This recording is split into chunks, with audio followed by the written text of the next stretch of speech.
Welcome, everyone. I cannot tell you how happy I am right now. Thank you so much for joining us. Welcome to Dallas for many of you. I'm Liz Brailsford, President and CEO of the World Affairs Council of Dallas-Fort Worth. Yeah, thank you. We are so excited to see everyone. Welcome to this evening's program with Susan Glasser, staff writer for The New Yorker, in conversation with Jeremi Suri, history professor at University of Texas at Austin. In Austin would be better. Well, it works.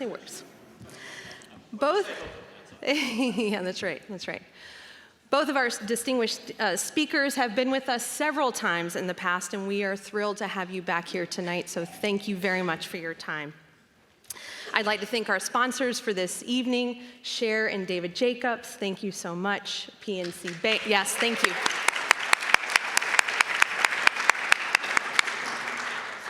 PNC Bank and PwC, thank you very much for your support.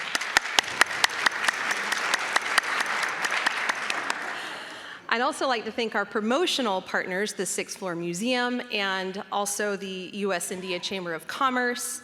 And last, I want to thank our institutional partners, AT&T, AECOM, Dallas Baptist University, Dallas College, Frost Bank, Harwood International, Haynes & Boone, Hillwood, Jackson Shaw, Lockheed Martin, NEC Corporation of America, PNC Bank, Sidley Austin, and Vistra Energy. Thank you.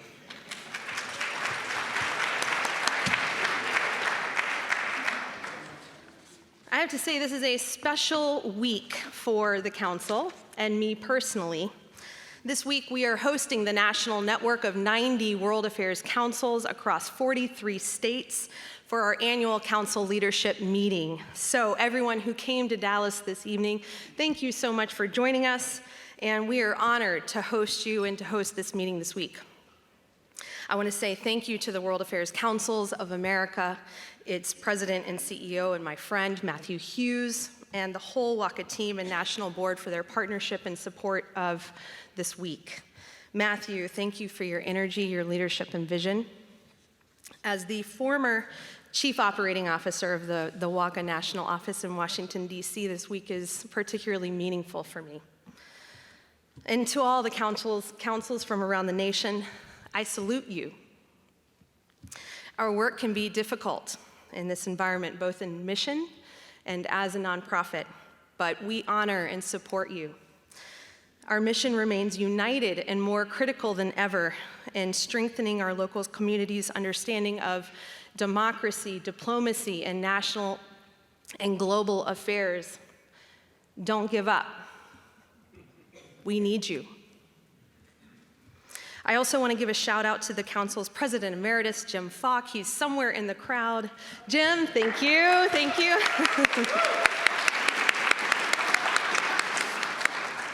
You can look at all of our programs and everything else on our website at dfwworld.org. And if you are not a member yet, please join us.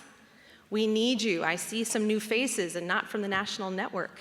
We need you, so join us, and thank you. You can look at our website at dfwworld.org. And then last, I just want to have a quick reminder to please silence all of your cell phones and devices and whatever else you have before this important conversation. We don't want to miss anything.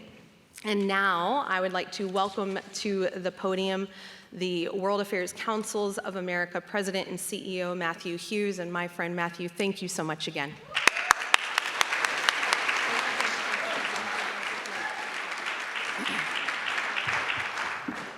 You know, I think I can say this as a former Texan. It's good to be back in the Lone Star State. Thank you so much for your hospitality, Dallas. I can't say enough about the Dallas-Fort Worth Council and the work that they do. If you're a member of the Dallas-Fort Worth Council, would you raise your hand, please? Thank you so much. When the Council Network started more than 100 years ago, if you can believe that, in 1918 was the founding of the first council. Think about what was going on in the world then, think about what's going on in the world now, and draw a through line. People came together because they wanted to understand what was going on around the world. Now, this was before the internet. This was before 24-hour news cycles. This was before eye strain because of screen time, right? But informed civil discourse was just as important then as it is now. And the members in this community that keep the light on, that keep the pilot light on for these conversations that are going on around the world, are joined by, as Liz mentioned, 90 communities around the US, from Honolulu to Portland, Maine, from Anchorage to Miami, and everywhere in between, keeping up this work. So thank you for the work that you're doing in Dallas-Fort Worth, because it really does matter. If you are visiting Dallas from the National Network, would you raise your hand, please? These are the colleagues, yes. And every year, in addition to some other cornerstone programming that we do at the World Affairs Councils of America National Office, where our mission is to support and strengthen this national network, we are excited to visit a local council, and we're delighted, truly, to be here in Dallas-Fort Worth. I want to send a special thank you to the team at the Dallas-Fort Worth offices who made this special evening and special opportunity possible. One very quick note about WACA programming that will be coming up. Most of the programming that happens in the council network happens here at the local level, and we're delighted to do that. There are all sorts of ways for you to engage online and in person as you're doing this evening. But we also have a national conference in Washington, D.C. every year, and I am not embarrassed to say that Dallas-Fort Worth had the largest contingent last year that joined us in D.C., so thank you for that. The theme this year for the conference, which will be held 2 weeks after the presidential election,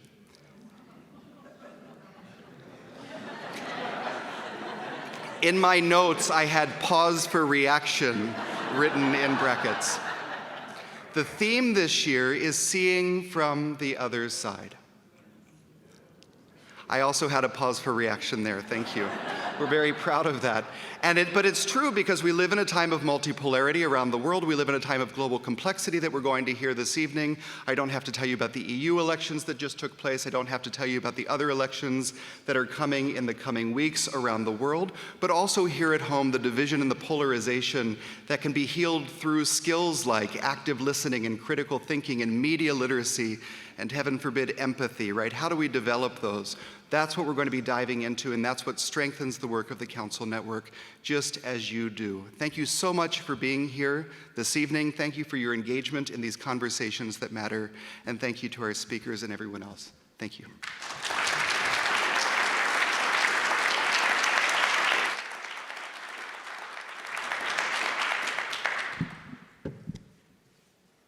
Thank you, Matthew, for those very kind, really kind remarks about DFW Council. We appreciate that, and for your very inspiring remarks. We also appreciate that greatly.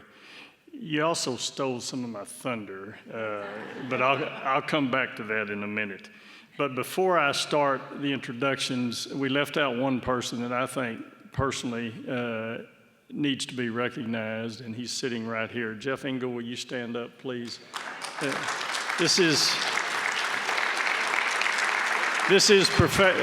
Professor Jeffrey Engel of the Center for Presidential History, which does a great job, located on the SMU campus. And it just wouldn't have been right, since those are his colleagues sitting right in front of him. So thank you, Jeff, for being here. Before my introductions, I wish to add more heartfelt thanks for all of our guests who traveled to be here with us at this event. It is just a sight that warms all our hearts to see all you guys from around the country, and just means the world to us. What I was going to do is what you did. I was going to ask everyone that came from, that had to travel to come here, to stand up and let us applaud, but I'll just go with Matthew. So if you came from a distance to be here with us tonight, raise your hand one more time and let us thank you and honor you.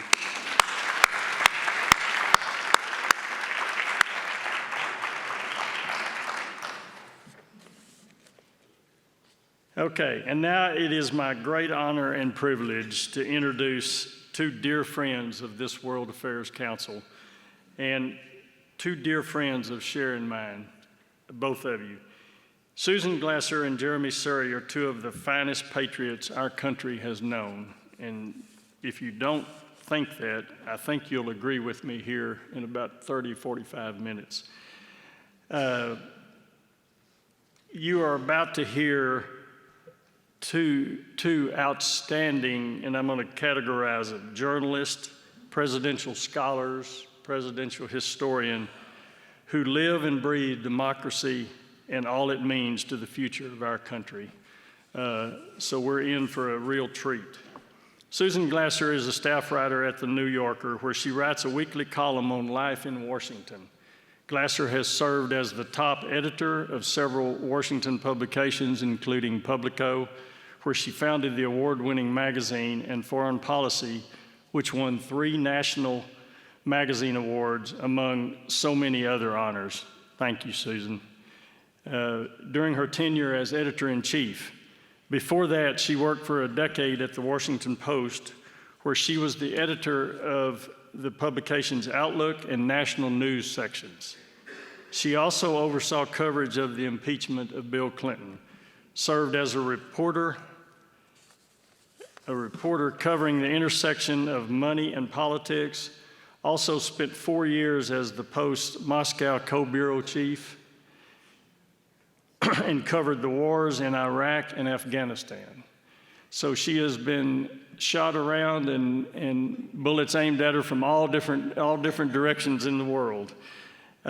She edited Roll Call, a Capitol Hill newspaper, early in her career. Her books include Kremlin Rising, The Man Who Ran Washington, and most recently, The Divider, a bestseller depicting the White House during the Trump presidency, co-authored with husband Peter Baker, who is also, I might add, a very, very good friend of this council also, and for that we're greatly appreciative. Joining Susan in conversation is Jeremi Suri, who holds the Mac Brown Distinguished Chair for Leadership in Global Affairs at the University of Texas at Austin. And one day, Jeremi, I'm going to be able to say that without having to look at notes. I promise. He is a professor in the university's Department of History and the LBJ School of Public Affairs. He is the author and editor of 11 books on politics and foreign policy. Most recently, Civil War by Other Means, America's Long and Unfinished Fight for Democracy. His writings appear in the New York Times, the Washington Post, the Wall Street Journal, CNN.com, Atlantic, Newsweek, Time, Wired Magazine, Foreign Affairs, and Foreign Policy, and several others that are just too long to name. His writing and teaching have received numerous awards, including the President's Associates Teaching Excellence Award from the University of Texas. Congratulations on that. And the Probani Emeritus Award for contributions to the liberal arts. And in his spare time, Jeremi also hosts a weekly podcast called This Is Democracy, a wonderful podcast. Please join me in a warm welcoming of Susan Glasser and Jeremi Suri to the stage.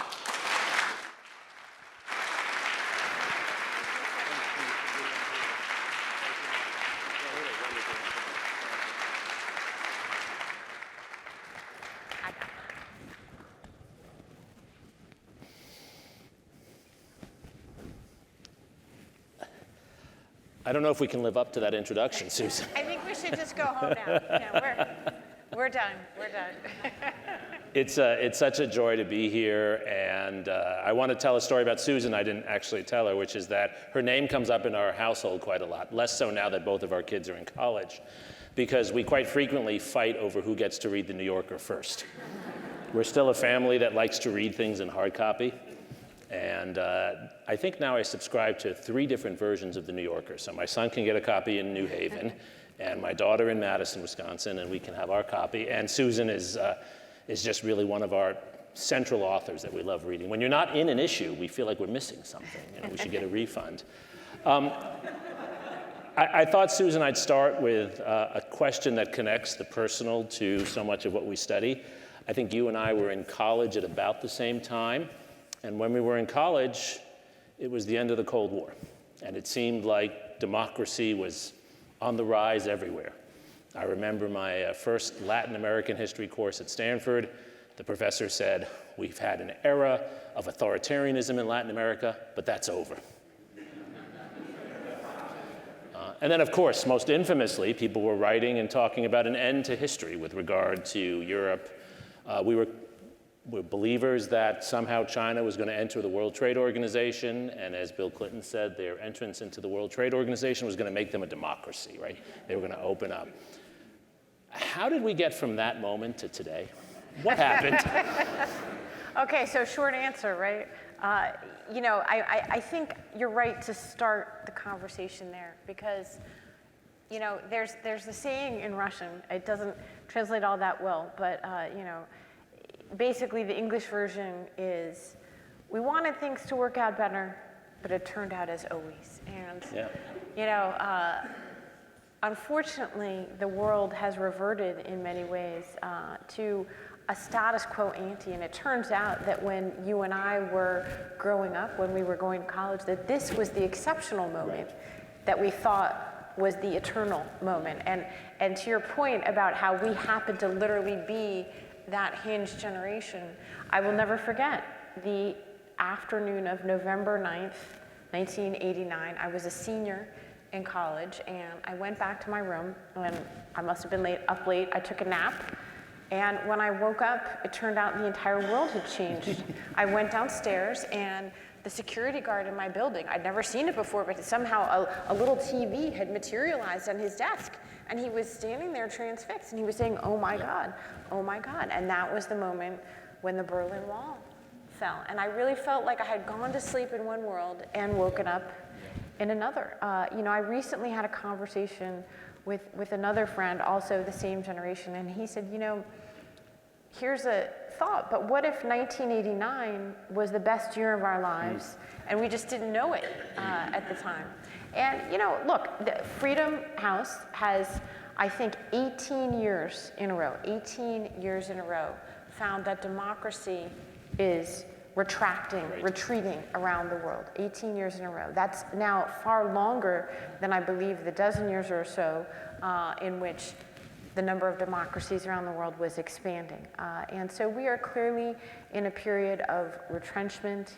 We're in a moment in time that we never expected. And I think that we're having difficulty connecting the dots between our own internal political disruptions and what is clearly a global movement of some kind that is occurring. But for me, these last few years, my theory of the case is that the internal disruption here in America, that Washington in some ways is the epicenter of global instability.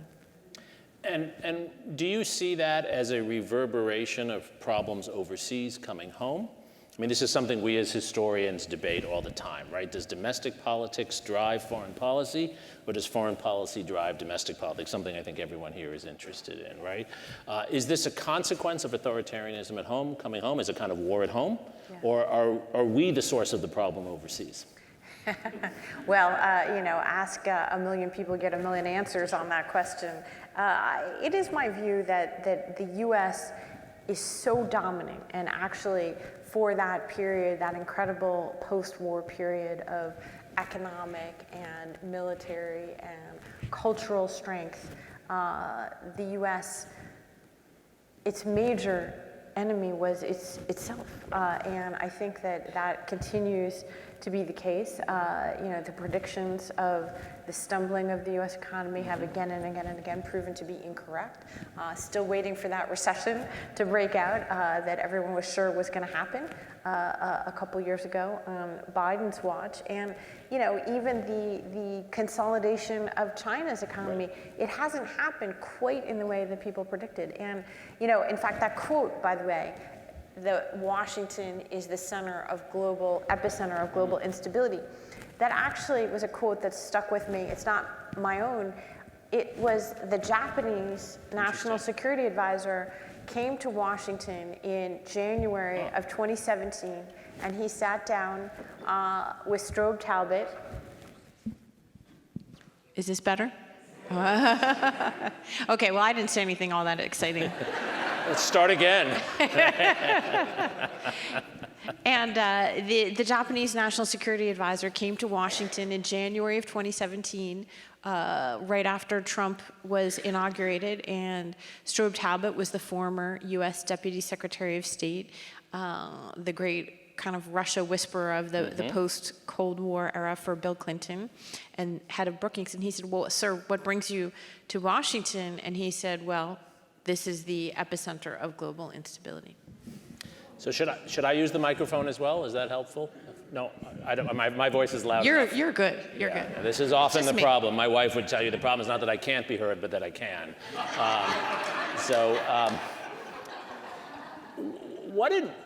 What did we do wrong? I mean, we as historians, and I think as experts of one kind and another, it's not our job to play Monday morning quarterback, but it is our job to learn from the past. That's why we at least claim you have to take history courses, right? This is our selling point, right? I remember all the polemical debates about who lost Russia. I remember being in Russia when people were having those debates. Stephen Cohen on one side, Martin Malia and others on the other side.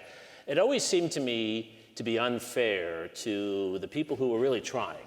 My perception was that most within the US government were actually trying to help Russia during the Yeltsin years. But clearly what we were trying to do did not work out. So what did we get wrong? Or another way of asking this question, looking back, what do you wish we had done that we haven't done? Well, this is a sneak preview, by the way. I told Jeremy that the next book that my husband and I are working on is going to be a book on exactly this question. It's going to be essentially the 5 American presidents who have dealt with Vladimir Putin. And of course, very directly taking on the question of how did we get to the tragedy, and it is a tragedy, of February 24th, 2022. I think, there are a million explanations for failure, and that's what this is. We have to look that squarely in the face. But I do think the flip side is we often can overstate. We tend to overestimate our own agency when it comes to Russia or many other countries around the world, and we tend to underestimate our adversaries. Certainly, Putin has benefited again and again and again from being underestimated by the United States. And I also would offer the thought that Russia was never ours to lose, and that in many ways, the sort of tragedy here is certainly one of good intentions, I think, for the most part, but also, it's a story about believing our own fairy tales.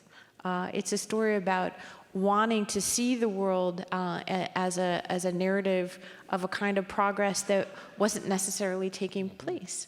But at the same time, it's left us very vulnerable to those who have pre-existing, sort of ideological agendas or layering things on. And I'll tell you that when Peter and I moved to Moscow at the very beginning of Putin's tenure, we benefited in many respects from not having been, kind of combatants in the ideological wars of the 1990s or of the Cold War, for that matter. There were very hardened points of view that often had a lot to do with, frankly, your American political ideology. And the people from the left had one view.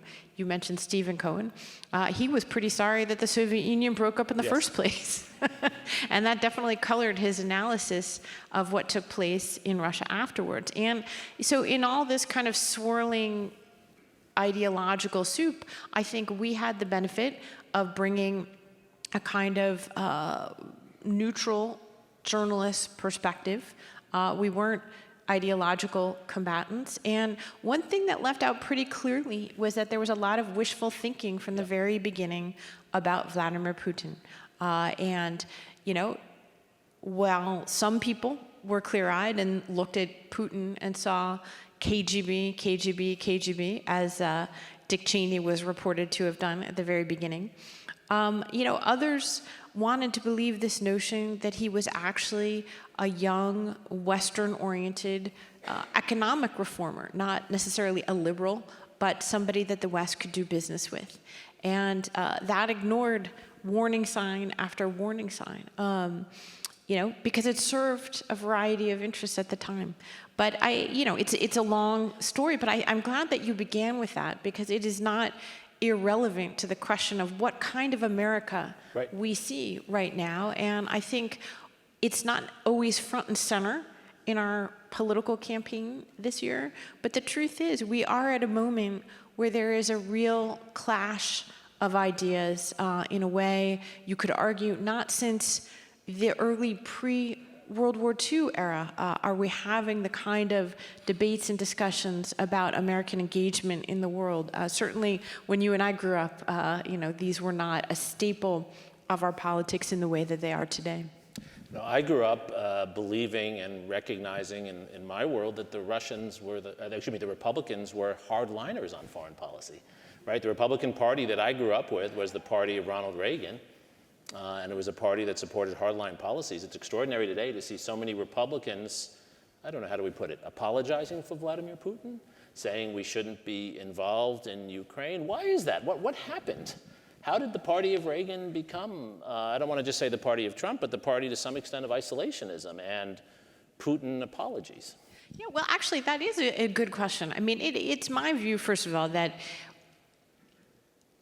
views on foreign policy have been a lagging, not a leading indicator. And so I think there is an argument to be made that while this kind of isolationism has existed actually for at least a century in the Republican Party, that it did take a Trump to activate it. That if you look at the polls in 2015, 2016, as Trump was beginning his outsider, hostile takeover of the Republican Party, this was a real minority viewpoint. He was a real outlier when it came to his sympathy and cheerleading for Putin, which is something, by the way, he was doing even in that first 2016 campaign. And he was very much critical of NATO, of American alliances from the very beginning. He was an outlier who has brought the party with him, who has made that a more dominant form. You can look, there was just remarkable, it's rare in our increasingly not only polarized but even sclerotic public opinion to have dramatic changes anymore. If you look at some of the polling from 2015, say, to 2017 among Republicans on the views of Vladimir Putin, you're talking crossing lines. It's a dramatic shift. So I think on the narrow question of Russia, Putin has brought the party, Trump, Freudian slip, has brought the party along with him. But, I will say that if you look at the history, my friend Jacob Heilbrunn has written a very interesting book called America Last that is a 100-year history, actually, of different strands of isolationism and admiration for far-right dictators and autocrats in the Republican Party, taking it all the way back to the eve of World War I in the United States and the support for the Kaiser in World War I, and even very prominent writers like H.L. Mencken, leading intellectuals of the day. And to me, that was a very important point that has gotten lost because it wasn't the dominant history. Basically, this strand of America First isolationism, you know this better than me, it was trounced, it was humiliated, it was embarrassed, it was disgraced by World War II. And the Republican Party made a radical and dramatic shift, symbolized by the switch of the Michigan Senator Arthur Vandenberg, who had been the leading isolationist before World War II, and then became sort of one of the co-architects of what you might call a kind of post-war consensus. So let's take a related issue, law and order, because the Republican Party was also known as the party of law and order. It starts actually as rhetoric from Lyndon Johnson, but Richard Nixon is the figure who's most associated with that argument. Those of you who might remember, or those of us who are historians looking back at this, the Nixon campaign for president in 1968 was all about restoring law and order in the United States. How have we moved from that position to a position today where the Republican Party, and I think this is at the core of our debates about democracy, not only questions certain elements of law and order, but questions now the basic judicial system? How did we come to that world?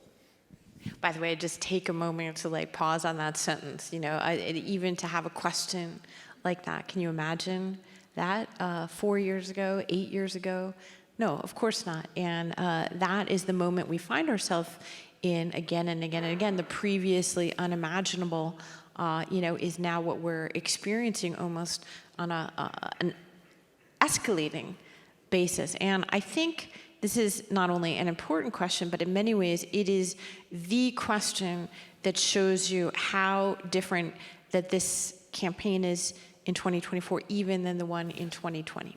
Yeah. And I think that, for those who understandably say, oh, here we go again, or we're just, rerunning things, that's actually not true. We're witnessing before our eyes a kind of radicalization and escalation as the sort of ineluctable logic of a party's transformation into a more radical organization takes place before our eyes. And so I appreciate the question.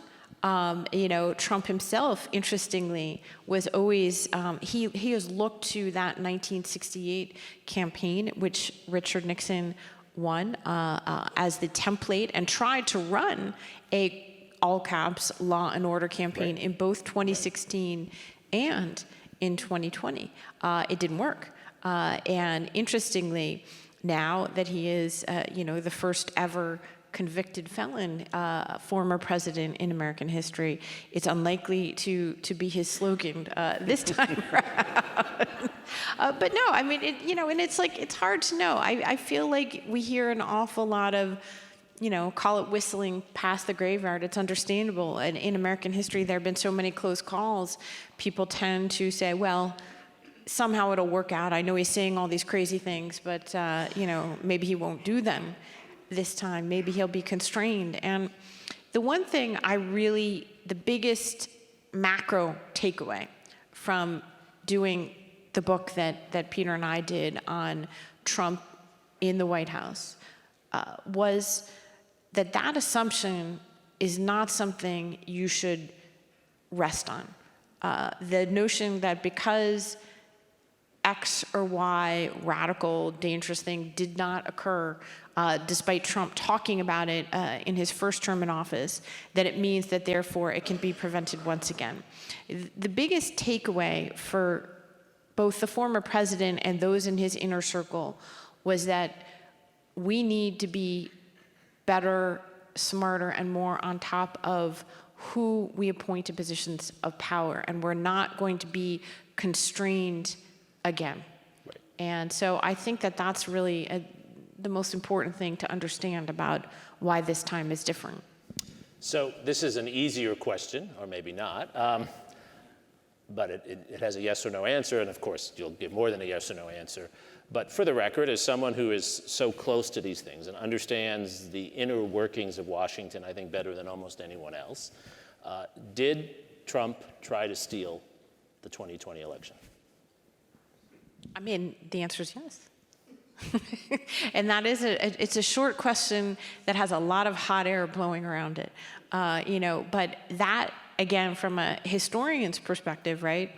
What is the thing that distinguishes Trump from every other president of the United States, Democrat, Republican, pre-Democrat, pre-Republican? It is that he refused to go along with the acceptance of an election that he legitimately lost. That's just never happened before. And I think, Obama is famous for saying, what's your paragraph in history going to be? That's Trump's paragraph in history. That's it. He took a system that's been around for a long time, and he said, I am more important than American democracy. Mm-hmm. How do we go back? We can't reverse that from happening. It's there. It's sort of like my students always say, how can we reverse the bombings of Hiroshima and Nagasaki? Well, we can't. They happened, right? But we learned not to do that again. So is there a way, I'm trying to make this an optimistic conversation, right? Note that I just knocked on wood on the... Is there a way that this can become that kind of moment? Okay, we did this once, or we went down this road once, and we learned something that we didn't know before. And now the United States has done everything it can, including with Vladimir Putin, to discourage the use of nuclear weapons as a consequence of that. Is there a similar outcome to 2020? Can we learn? Can we ensure our system? See, I feel like this is not fair because, maybe if you ask that question on January 7th, 2021, you could say, yes, this is it, he went too far, he's repudiated. Everyone in this audience knows that, spoiler alert, that didn't happen. He's saying they were heroes.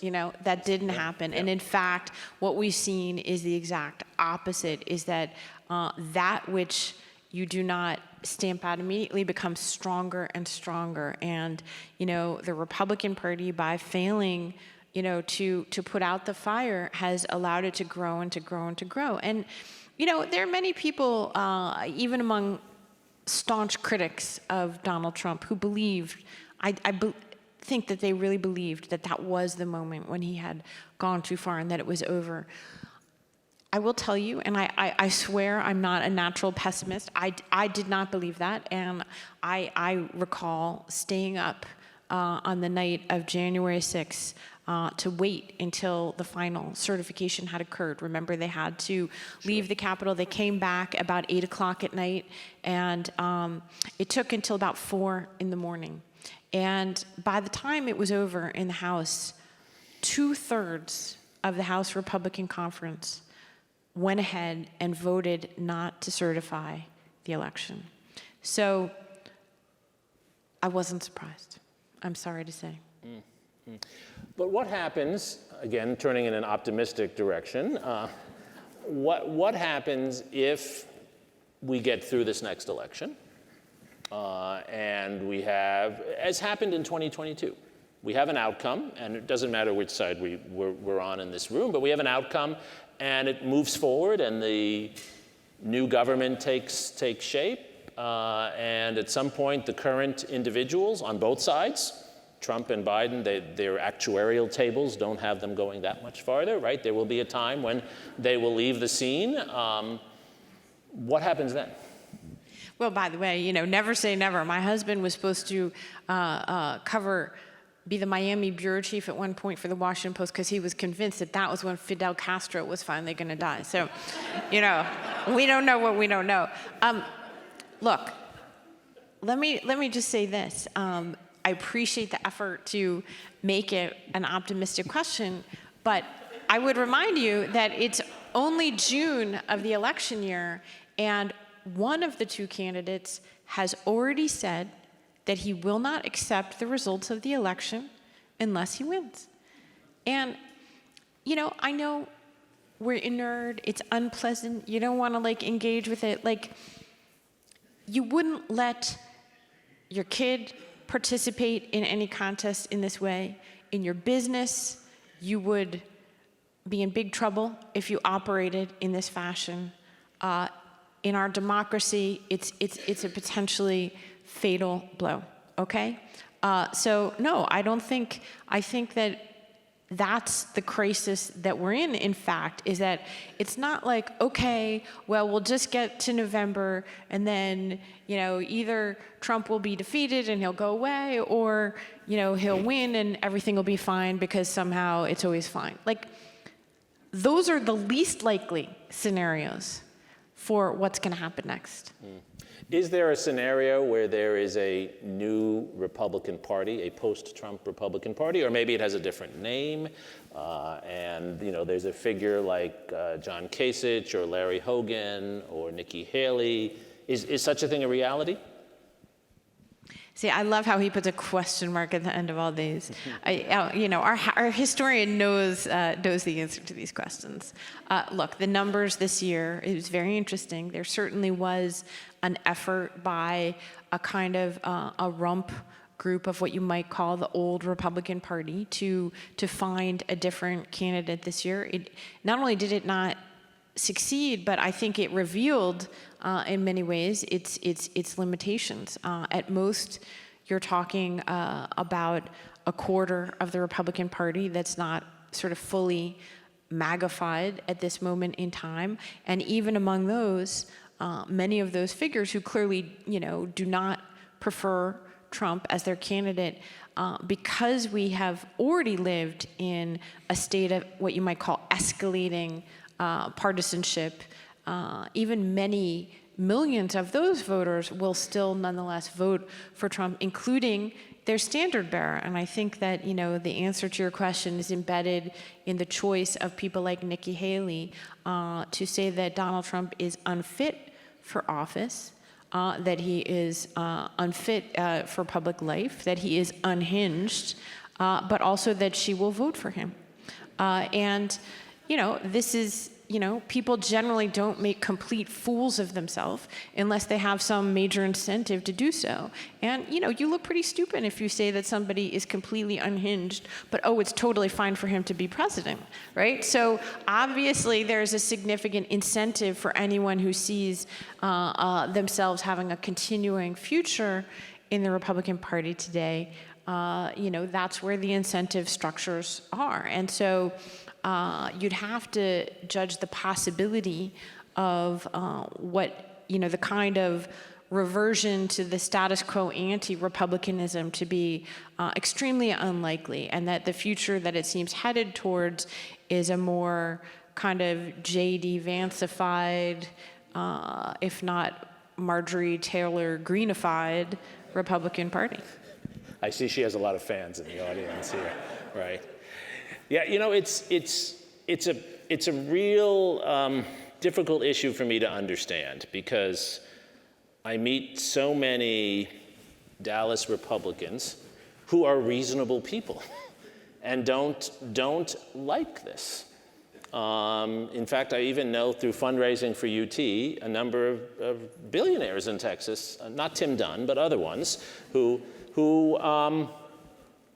they're Republicans. They're George H.W. Bush Republicans, and I understand why. And they hate Trump. They'll tell me they hate Trump. They have a lot of influence. They'll say interesting things about the governor also. I don't want us to get into that right now. And I think, at the moment they're waiting, and they have enormous power, right? And I don't understand why that's not coming to bear. I don't understand why that isn't a force, honestly, for reason, within the party structure.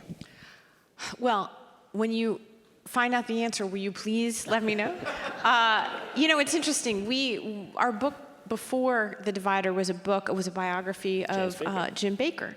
And of course, many of you here know him well. And we were working on this book starting from, kind of the late Obama era. And so it was really the period of time that we were talking with Secretary Baker during Trump's rise. And so watching him grapple with this question of what has become of his Republican Party, he took enormous pride in, sort of having been one of the builders and shapers of the modern Republican Party. It wasn't an identity that he was prepared to let go of, and yet he was completely agonized, and he would go around and around in circles. And in fact, the last time I met with him was just a couple days before the 2016 election. I mean, we met with him afterwards too, and he still was undecided. And everyone in his family was saying, you can't vote for Trump, you can't do this. And, there was no one who was more associated with George Herbert Walker Bush and the Bush family than Jim Baker. They were not voting for Trump, so he had, in a way, an easy out not to vote for Trump. And yet, and we made this sort of the prologue and the epilogue of our book, but Baker, in the end, actually voted for Donald Trump, not once, but twice. And he said that he told us that Trump was crazy. He told us that Trump was, against everything that I stand for. And yet, for him, partisanship and the idea of sort of maintaining one's viability within the system, although you could ask a reasonable question about what viability you needed at age 90, but that somehow triumphed, that, basically political identity, I think, in this country, for many, many people, not for everybody, but for many, many people, has become almost as important as any other form of identity, their religious identity, their ethnic identity, and now their political identity. And I think that's one of the lessons of the last few years. One could argue that's a worldwide phenomenon. One could argue you're seeing that in Europe now, seeing that in other places. And it brings us to, I think, a systemic question about our democracy, right? We go around the world, and it's our job of our diplomats, many of whom were formerly my students, who I'm very proud of, right? It's their job, and Ambassador Stevenson is here, she did this, among others. It's our job to try to spread the gospel of democracy to the world. It's one of our weapons, right? But what you're describing is actually the problem of having only two choices, right? Where someone like Secretary Baker has the option of either voting for a Republican who he hates and thinks is crazy, or a party and an individual on the other side who he thinks is harmful to his interests and whatever else he argues. And many of us, I'm sure, in this room have been in this dilemma. I can't tell you the number of people who have said to me, oh, I can't vote for Biden. Right? They don't defend Trump. It's I can't vote for Biden, and so I guess I vote for the crazy person, or whatever the analysis is. Many democracies, in fact, I might say most democracies in the world, especially most advanced democracies, do not have a system that is winner take all for one party or the other. The European elections that just occurred, right? By the way, the headlines are wrong. The far right did a little better, and it did scarily better in Germany, where it got up to 16% the AfD. But overall, because of the multi-party structure of the European Parliament, actually a center coalition is going to hold, right? And this is how most societies operate. Germany is the best example of this. You have a coalition of three parties, which means individuals can say, I don't like the person leading the party I normally vote for, but I don't have to vote entirely the opposite. I don't have to go from right to left. There are other parties along the way. Is that our problem? Traditionally, we as historians have said that's been our source of stability as a democracy, and we make fun of governments like Italy, that during the Cold War, I think, went through more than 50 governments in 50 years, right? Is this now coming home as a nightmare for us, that our stability of two parties actually now puts us in this precarious position?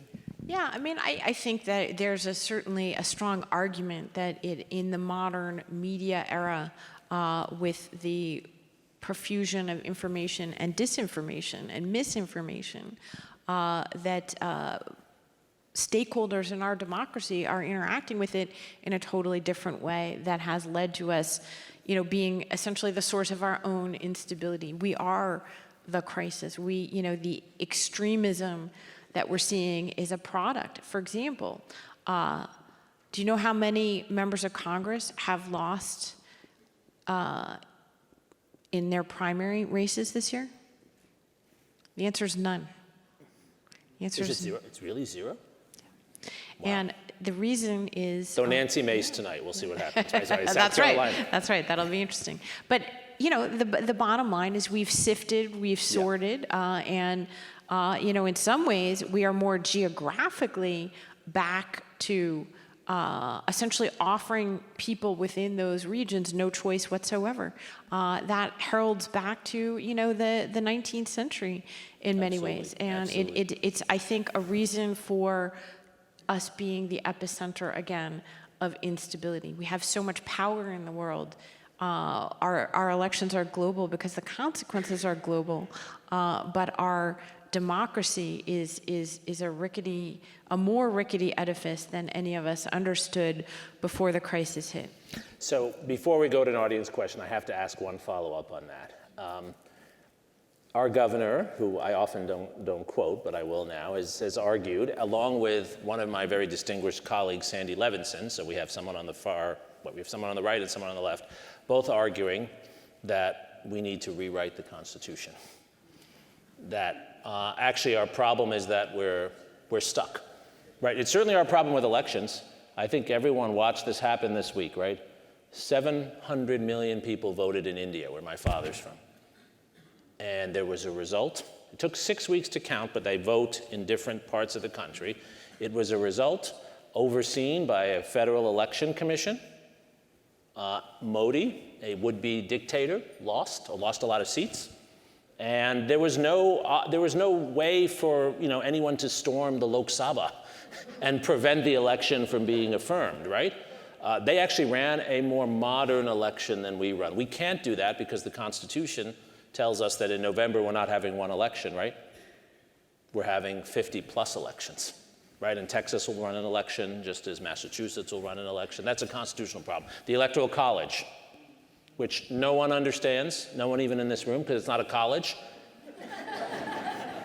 No one even knows. They don't understand. My wife was up for being chosen as an elector in Texas, and she didn't really understand what it was going to undertake, and no one could explain to her. She asked me. I wasn't sure I understood. And I've studied and written about this, right? So, I mean, is that our problem? Are we in an aging democracy that needs a makeover? Well, it's a provocative thought, but the prospects of constitutional reform are even more remote than the prospect that Republicans are just going to wake up tomorrow and say it was all crazy, never mind. It's not feasible in the environment that we're in today. And and again, I also would say, right, that we are still heirs of the progressive tradition, the idea that we can reform our way out of a crisis, and that is one of American history's great strengths. Yes. But at the same time, it's also true that the crisis is because we don't agree. Yeah. And because the world in which we live in right now is pulling us into places where we accentuate those disagreements, in which people, professional politicians, moneyed interests, have a strong incentive to find out what those differences are and to make them even more pronounced. And every generation has to renew its own connection with the democracy for it to work. And I think that is part of, the very painful process that we're seeing right now. Right. For the record, I'm going to turn to a question, but for the record, I just want to put on the record, my view is that we actually can and will change the Constitution in fundamental ways, not through a constitutional convention, but we do this every 50 to 70 years. We're overdue, right? If you think of the 3 post-Civil War amendments, if you think of the 4 amendments in the early 20th century, if you think of the virtual amendments that occurred with the end of World War II, with the New Deal and World War II, we're overdue for that, but it happens when one party wins and pushes it through, right? Just one factoid that most of you know, but we forget. 13th Amendment, 14th Amendment, 15th Amendment, everyone knows what they are. Everyone in this room thinks they're good. They had 0 votes from the other party, but that does not delegitimize them. 13th Amendment had 0 Democratic votes for it. 14th Amendment, 0, 15, 0, but none one here says they're illegitimate. That's actually how change occurs, when one side wins.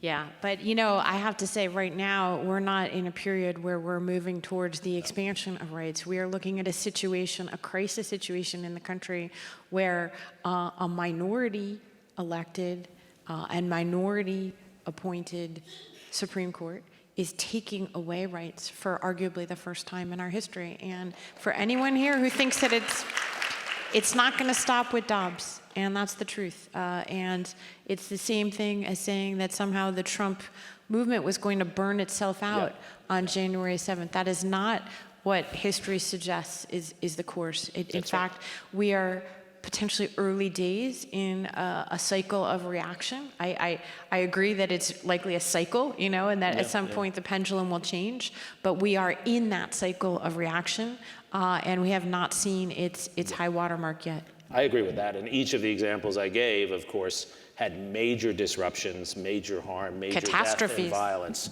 right? So I'm not advocating a civil war, obviously, right?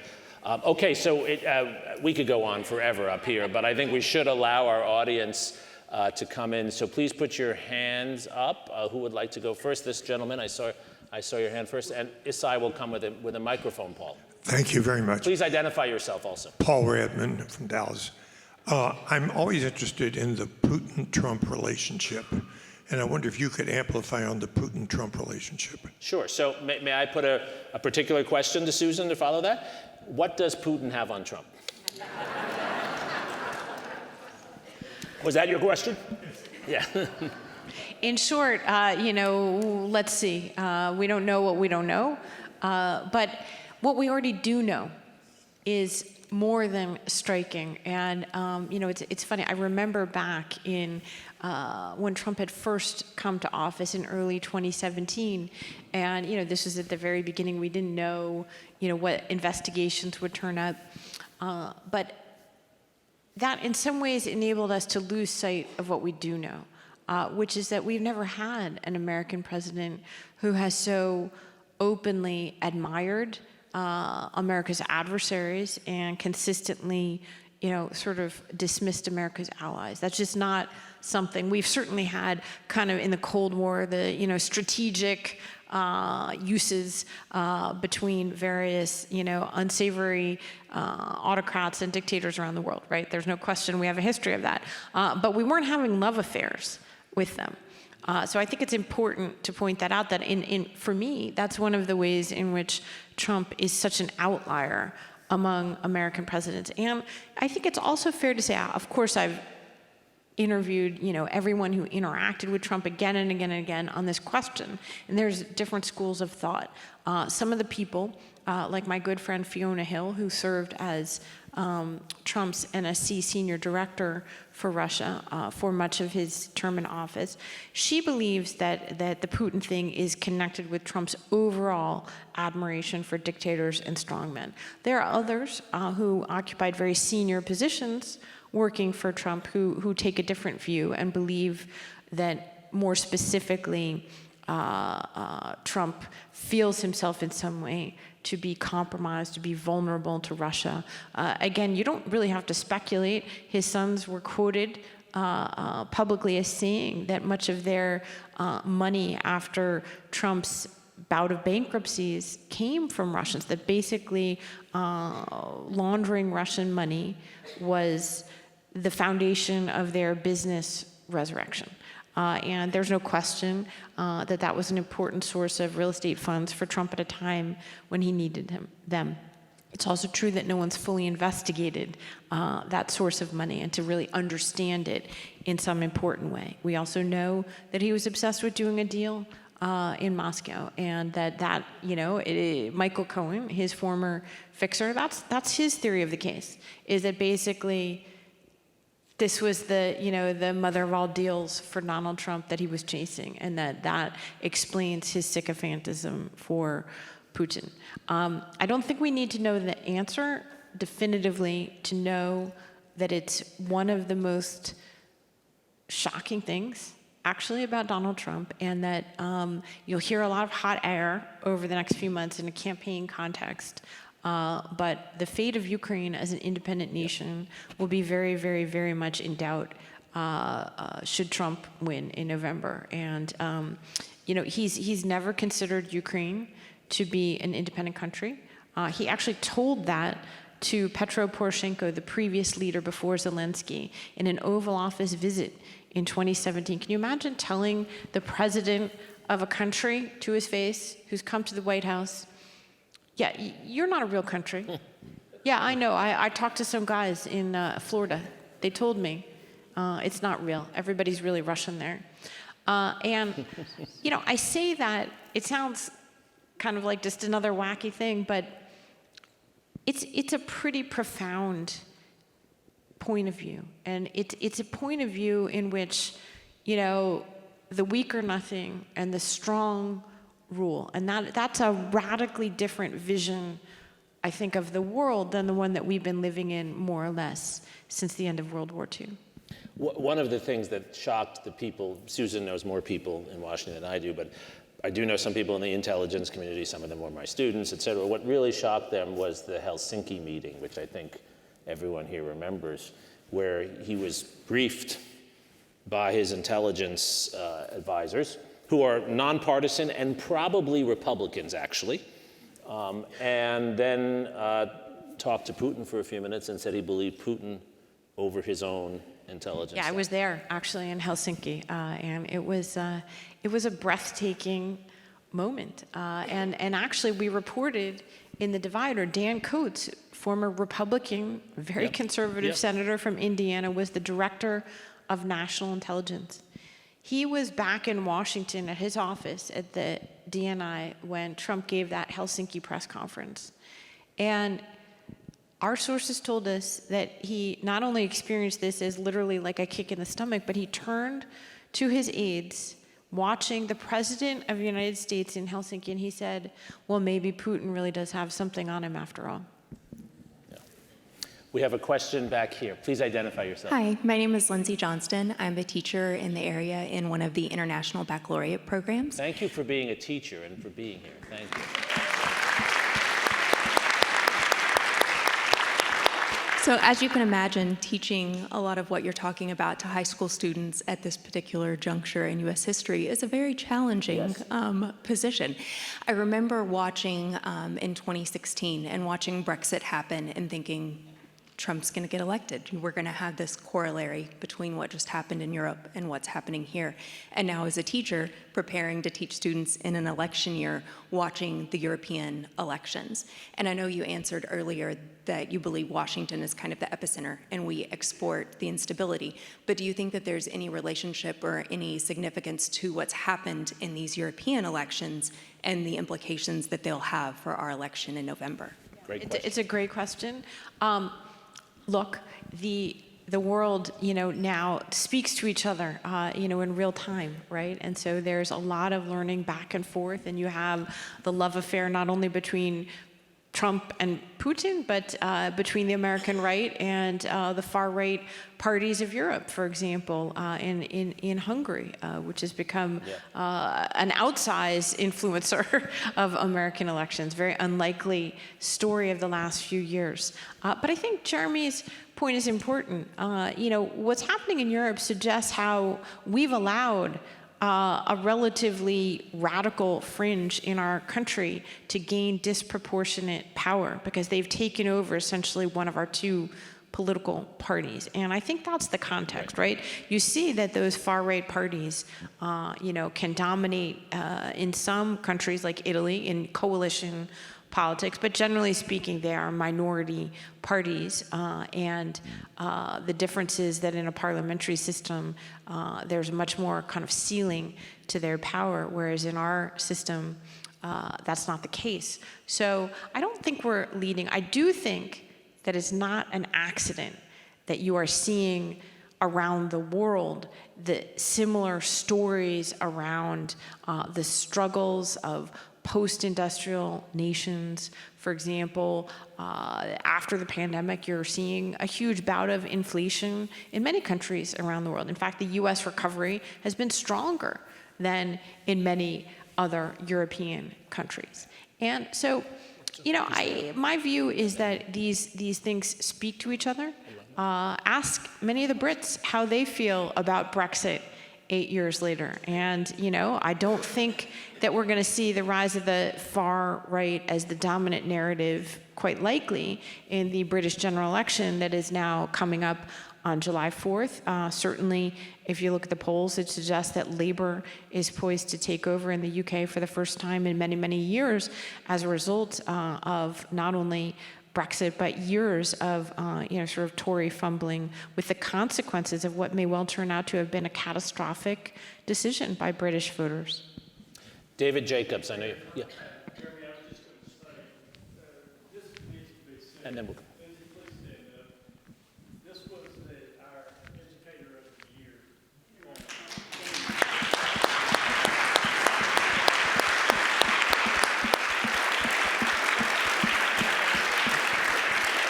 Yeah, but something, I have a gripe. I mean, you should have brought your students with you.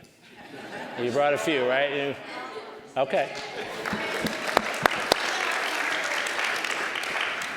I want to say something about the question, and I want to get to the next question. I'm striving and searching for optimism because we need it, and we'll talk about that in a second. Susan's not providing it. I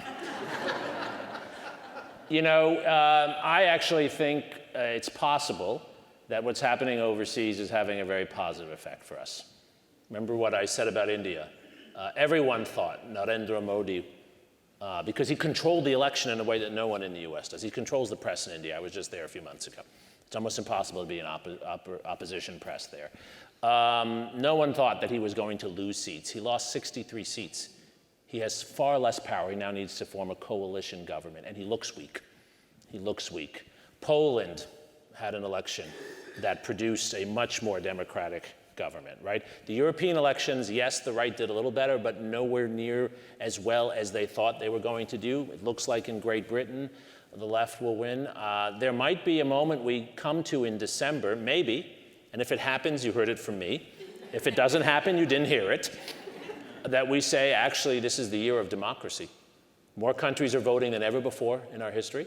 And it looks like many of them, the left is, I don't even say the left, the pro-democracy elements are outperforming the polls, as they did here in 2022. Maybe it will happen. Maybe it will happen, right? You don't buy it, I know, Susan, but I'm not asking you. Next question. Hello, I'm Laura Rojo-Eddy, and I'm a member of the World Affairs Council here in Dallas.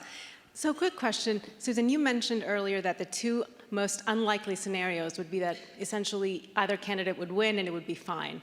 What do you see as the likeliest two scenarios?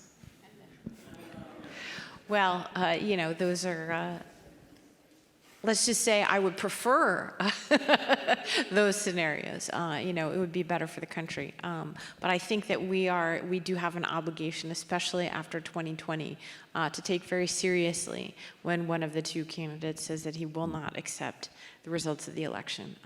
That is something that could have enormous consequences, even if Jeremi is right and democracy speaks in a clear and sort of uncontestable way. And by the way, the 2020 election was not that close. No. By historical standards. It really wasn't that close. And, think about the incredible kind of, fog machine of, kind of BS that blew around it, making people think that it was, riddled with fraud, even if they accepted the results. Not true. Making people think that it was this very close election. In 2000, that election was really close. That was 500 votes in one state deciding the outcome. There was nothing like that in 2020, and yet we still had this kind of foundation shaking moment that occurred as a result of a candidate not accepting. And so that's why I think we have to take that scenario very seriously. And again, to your point, I don't rule out, in fact, I think there's a fair argument to be made that in a very too close to call election, which is essentially what we have at the moment, that the advantage might be slightly to Biden in that scenario. There was just the very first kind of election model of the year came out today, a joint project of ABC News and the website 538. Yeah. And they ran various scenarios, and out of 100 scenarios, they had 53 in which Biden was winning, 47 in which Trump was winning, 0 in which it was tied and had to go to the House. So at least there's that. I mean, that could be worse. So, I think it's very optimistic. And I'm going to predict that we are probably not going to have a contested election in the House. So there's my optimistic prediction. Wow. We'll take what we can get. Yes, ma'am. Yes, my name's Kathleen Cooper. Thank you. Fascinating. Very, very interesting. Thank you again. My question has to do with the Republican Party and the Jim Baker kind of party. I think of myself in those terms, and I was a pre-Trump Republican, one of those Dallas people you've talked about.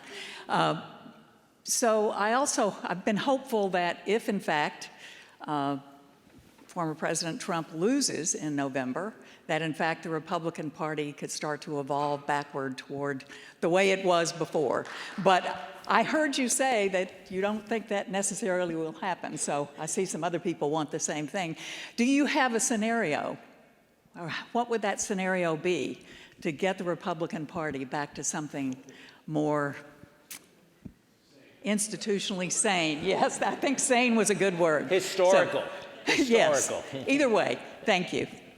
Well, thank you. I really appreciate that question. And because I think that, because of the times we live in, kind of telling it straight, and I see myself as an independent, nonpartisan journalist. That's what I've been for my whole career. I'm not in the business. There are a lot of opinion columnists who are, but I'm not, in the business. I'm not going to tell you what kind of healthcare system you should have or, taxes. been in a crisis for the last few years in which first principles of our democracy have been challenged in a way that are really outside of what I perceive to be the norms of our history. And so I really appreciate that question. And I think a lot of people, of course, are asking that question. It's just that it's not, at this point, it's a minority of the Republican Party, of people who identify as being part of the Republican Party, and not even a large minority of the Republican Party, maybe a quarter. Now, by the way, that didn't matter in the primaries, and you saw what happened to the candidates who opposed Trump in the primaries. Chris Christie didn't get very far. Even Nikki Haley didn't get very far. And what did she do when she lost? She said she's voting for Trump. And I think that's revealing that those who are professionals within this party don't perceive the route forward. I did notice an interview with the former House Speaker Paul Ryan today. He is certainly somebody who identifies, as you do, as a member of the Republican Party that used to be, and not so much as the Republican Party in the Trump era. He was on Fox News today. He said Trump's a loser. It's very unusual in American history for a party to pick a loser, two-time loser, and go for him again in the popular vote. That's a very unusual choice that suggests the kind of the capture that exists. The flip side is you can argue that it is Republicans like yourself who couldn't stomach voting for Trump again. That's the reason that Biden won in 2020, and that in enough key battleground states, there were enough people, Republicans. You don't need 25% of Republicans not to vote for Trump in November to stop him from coming back to office and possibly offering a different future for the GOP. Let's say it's half of that. Let's say it's half of that again. Even a strategic 2 or 3 or 5% of Republicans in key states like Michigan, Wisconsin, and Pennsylvania are more than enough to ensure that he does not win election once again. So I have a quick answer for you just to follow on what Susan said, Kathleen.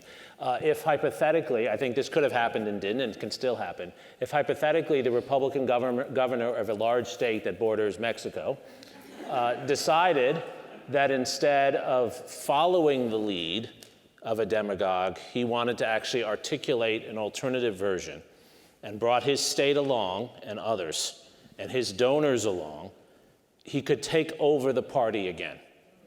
The story that didn't happen was when those who could have taken the party back, Trump stole it, those who could have taken the party back decided to go along with the person who stole it and didn't take it back. But just as he stole the party, someone to your liking could steal the party back. And the perfect place to do it is from the governor's office in a large state with many electoral votes that borders Mexico. I don't think the current person's going to do it. I actually said this to him once, and it was the last time I was invited to anything. But that's what, right? Please, sorry. Hi, yes. I'm Leslie DeSillis. I'm an attorney here in Dallas, and I'm a member of the council. Thank you. The question I have is, I'm still concerned about close results, and 538, I think, was wrong in 2016, right? So if there are close results and the House refuses to count them or whatever the procedure is, or if electors turn and vote a different way, what safeguards are in place to, are there any safeguards? Is there something we can do as voters to talk to our congresspeople about how they will act in that circumstance? Do you have faith that, sorry, it's a multi-part question. Do you have faith that the VP as the president of the Senate will be able to certify the results? What will happen? And then what happens if there's I think it's 259 or 269 and 269 Right, result? the tie. Thank you. Yeah, well, just to take the tie, that's a very unlikely scenario, but that would go to the House of Representatives, and actually the way it's counted there is by control of state delegations, not by individual members, and Republicans have a narrow majority in the number of state delegations. But they do now. It would be the House elected this year. Correct. So you could have a different House. Right, but because the first order of business, the House has to swear itself in and have a speaker and things like that.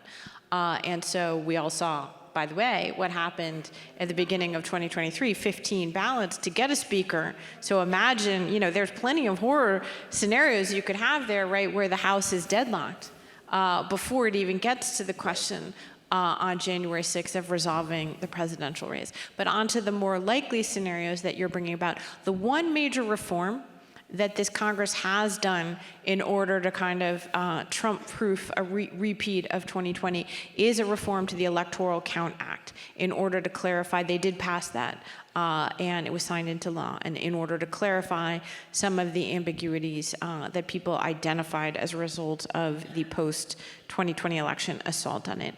Many states around the country, I don't know if it's the case in Texas, I don't think it is, actually have laws on the books, state laws, Right, that require their electors to follow the popular vote. But that is not true in all states, and I don't think it is true in Texas. So, that is thing. I would say that, there's a danger, of course, that people will be very focused on fighting the last battle when then, the crisis that will erupt will be something different that we haven't anticipated. Certainly, nobody I know really anticipated a January 6th crisis. They thought the crisis would be before December 14th, because that's the date by which states have to certify their electoral results. And no one ever thought that anybody could take a fight after December 14th. So I say that only to point out that probably it's going to be the crisis that we haven't planned for that is the one. But that was the one piece of good news, was they did pass the reform to the Electoral Count Act. I think the real risk is that we have a repeat of 2000, where we actually have a state where we don't know.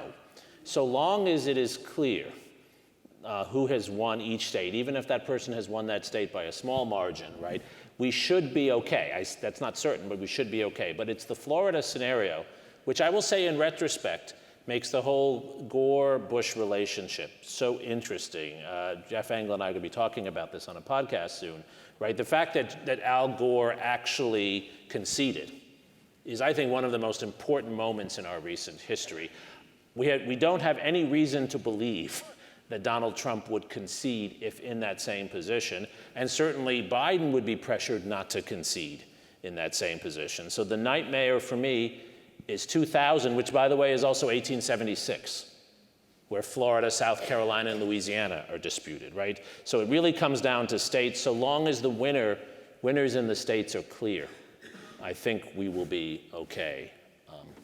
So I'm told that we've come to the end of our time. Can I ask one more quick question, Liz, before we close off? 2 seconds. 2 seconds, okay. Susan, and it's an unfair question, but I'm going to ask it anyway, right? Your job is to tell it like it is, to call balls and strikes, and you've done that, right? But we also know, I'm sure you agree, that democracy needs hope. What makes you hopeful? Look, this is not supposed to be a trick question to end this. What makes me hopeful is we have a long history of screwing up and somehow making it through. After 2020, I do think the world moves on, right? It does move on. And I will say, for all the concern I've raised today and each week, I don't think there's going to be a week that goes by where we can say with certainty that it's all going to be okay. But I will say this, there are not a lot of new adherents, to this philosophy after 4 years. If Trump is weak, Biden is weak, but Trump is weaker. The country has a lot invested in moving forward. That's the direction that we travel. So in that sense, I love it. We don't have any choice because we can't go back. Thank you for the great question.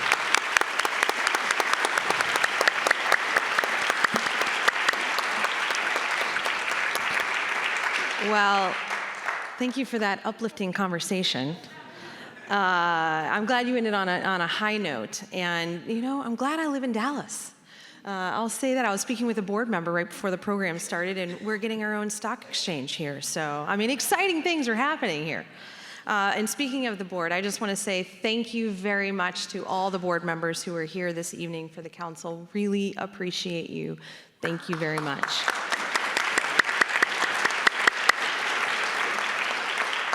And then Dave Jacobs mentioned this, but Lindsay Johnston was our International Educator of the Year Award recipient this year, and she has done a lot of work demining Kosovo. So Lindsay, thank you to you and your students for all the work that you did. I'm missing you right now, but thank you, Lindsay. Thank you so much. Thank you. And then one last thank you to David and Cher Jacobs, PNC Bank, PwC. Thank you for supporting tonight, and we really appreciate you. And to everyone in the audience, welcome to Dallas. We'll see you next time. Thanks again.